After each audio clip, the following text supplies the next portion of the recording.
नमस्ते एभ्रिवान लासो फ्याफुला सबैजनालाई फेरि पनि नयाँ ब्लगमा स्वागत छ सबैजनालाई। आज चाहिँ एक्लै हिँडेको है, म एक्लै। आज चाहिँ हामी बस्ने ठाउँबाट त्यस्तै सेन्ट विलास भन्ने ठाउँमा छौँ आज। दामी ठाउँ रहेछ।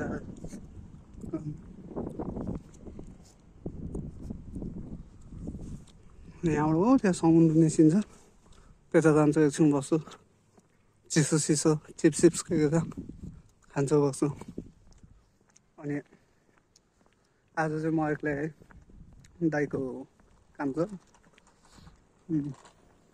सोल्टीको घोडाको लिगामेन्ट गएर बिचरा बेड रेस्टमा छ, त्यही आज एक्लै हिँडेको पुरा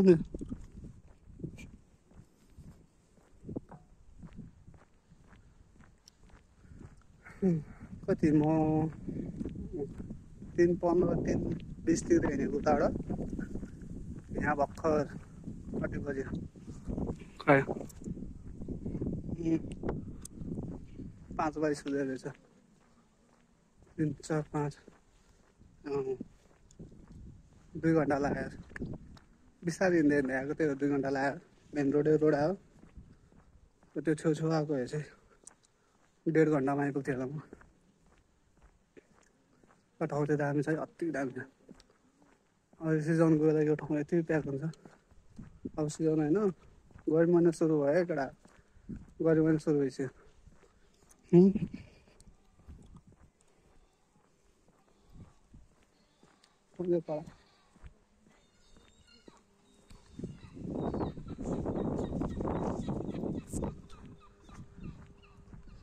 त्यस्तै हो, दिन बित्दैछ। 3 दिन छुट्टी थियो, 3 दिनमा 2 दिन सुतेर सकिहाल्यो। अनि आज लास्ट दिन छुट्टी, आज के गरेर बिताउने भइरहेको थियो। 2 दिन सुत्दा टाढो खुट्टा दुख्ने भइरहेको थियो। आज त्यही भएर हिँडेको, एक्सर्साइज जस्तो हुन्छ भनेर हिँडेको। तर रमाइलो छैन कसम। ओफ, यो के हो रे,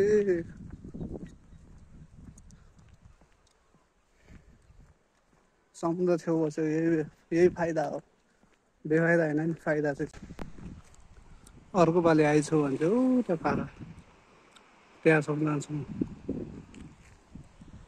अर्को पालि आइछ भने चाहिँ अब चाहिँ म यसो समुद्र छेउछेउ हिँड्दैछु है। सधैँ जानु बस्ने ठाउँ यो साइडमा चाहिँ हिँड्ने ठाउँ रहेछ क्या, त्यसै टाइल्स साइड हालिदिएको रमाइलो छ। अब म पनि फर्किन्छु, आज यहीँसम्म भइहाल्यो।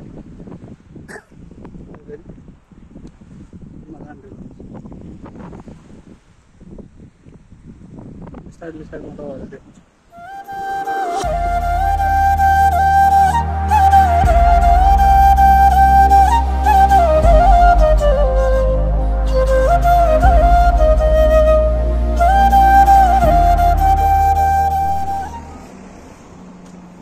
म चाहिँ यो सेन्ट विलास भन्ने ठाउँमा छु आज। As you can see guys, बवाल छ। अनि अस्तिको हप्तामा चाहिँ किन भ्लग आएन भन्दाखेरि त्यो दिनको भ्लग चाहिँ खिचेको थोरै खिचेको थियो। म तपाईँहरूलाई एक क्लिपमा छोटो मिसाइदिन्छु ल। जय केटा हो, welcome back to my blog, new day new blog. आज हामी कहाँ छौँ?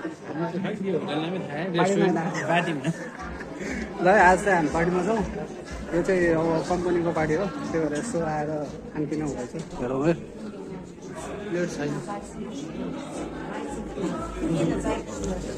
हेरौँ है मिठाईहरू के खाने के नखाने सब छ, सब। प्लेट हुनु पर्ने गाउँ चाहिँ यही हो।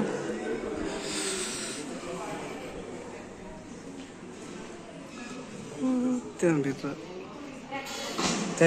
भइरहेछ। म त्यतै नै जान्छु अनि तपाईँहरू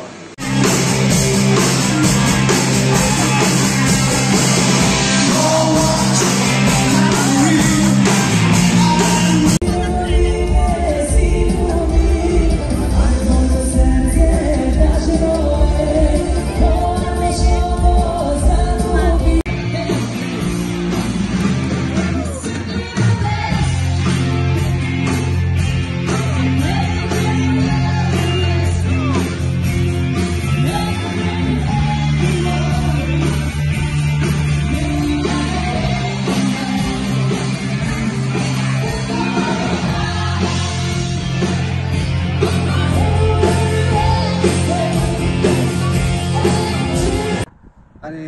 के भन्छ भन्दाखेरि आजको यात्रा यहीँसम्म रह्यो। रमाइलो त रमाइलो थियो, सिङ्गल हिँड्दा पनि रमाइलो त रमाइलो हुँदो रहेछ। अब के गर्नु, एक्लै रमाउन पनि जान्नुपर्छ, किनकि जन्मिने एक्लै मर्ने एक्लै हो। त्यसैले जे गर जसो गर एक्लै गर, कसैलाई थाहा नहोस् आफूले के गर्दैछौ होइन। जब तिम्रो प्रगति हुँदै जान्छ त्यसपछि भन्दा हुन्छ कि म यो गर्दैछु यो गर्दैछु देखाउनु हुन्छ, गर्न मिल्यो। त्यो केही गरेको छैन अगाडि भनेर फाइदा छैन।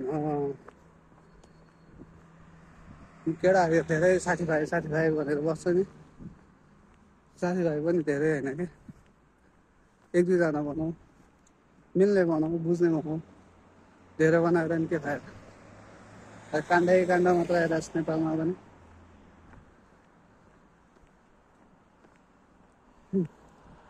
थाक्दो रहेछ।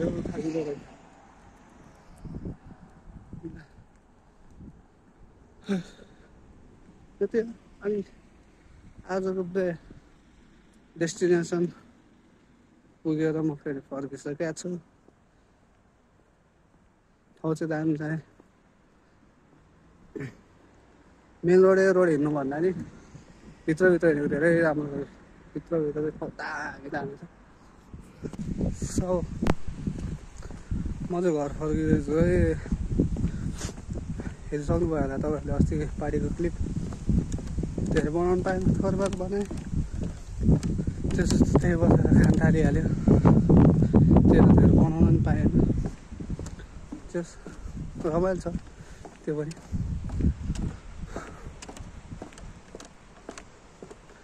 अस्ति यो बाटो हुँदा यो हिँड्ने ठाउँ बालो थियो,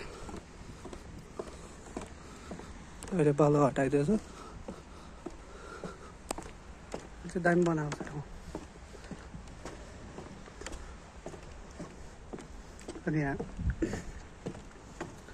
सम्म पनि बनाइदिएछ डोजोले, बससम्म ए अहिले ठिक्क भएछ।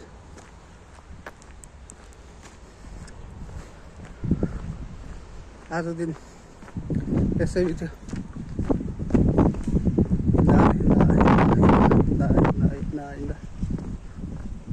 जस्तो गरी रमाइलो चाहिँ रमाइलो भने आज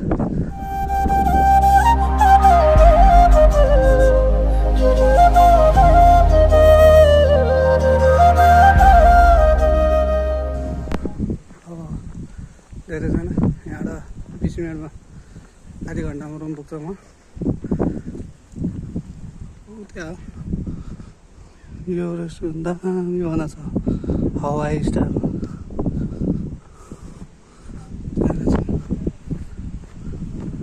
अब आधी घन्टामा पुग्छ भनौँ, बिस्तारै जाने हो।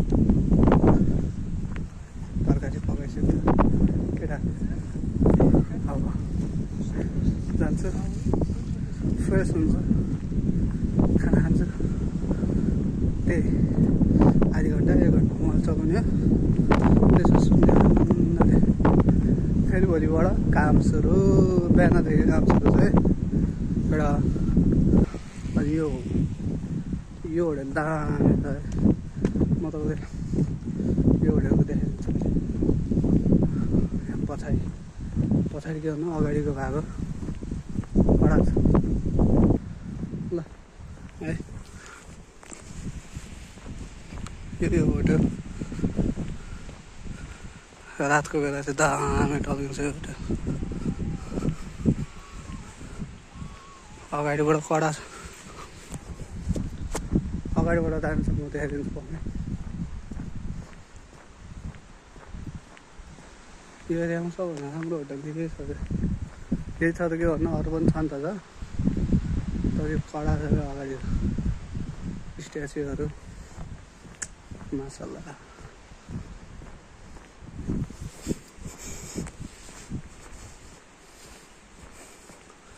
अगाडिको 2टा घोडा छ, त्यसपछि साइडमा परिहरू बाजा बगेर बसिरहेको छ। अनि भित्र ठाउँ दामी छ। भित्र जाँदा स्विमिङ पुल छ साइडमा।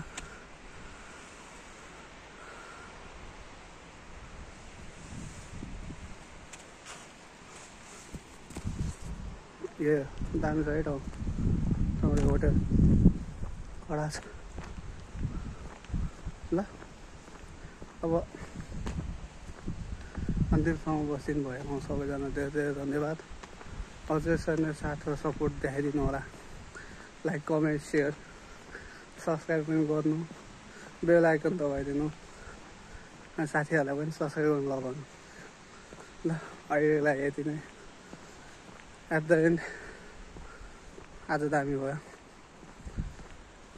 ल है ल अन्तिम पडाउमा सबैजनालाई नमस्ते, लासो, फ्याफुल्ला अनि जय नेपाल।